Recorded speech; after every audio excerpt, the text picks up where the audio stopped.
सोलापुरात हातभट्ट्यांवर गावठी दारू तयार करणाऱ्या ठिकाणांवर राज्य उत्पादन शुल्क विभागाने छापेमारी सुरू केली आहे।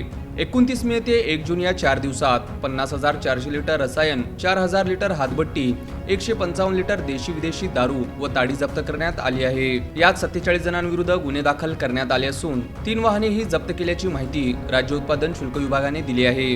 सोमवारी 1 जून देखील हातभट्ट्यांवर छापेमारी सुरू होती।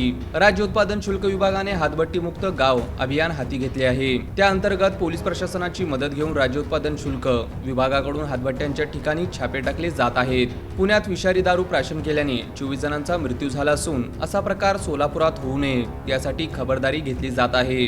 विषारी दारूमुळे किडनी निकामी होणे, कायमस्वरूपी अंधत्व येणे, अकाली मृत्यू येणे असे गंभीर दुष्परिणाम होऊ शकतात। नागरिकांनी अशा कोणत्याही प्रकारचे मद्यप्राशन करू नये असे आवाहन अधिकाऱ्यांनी केले आहे।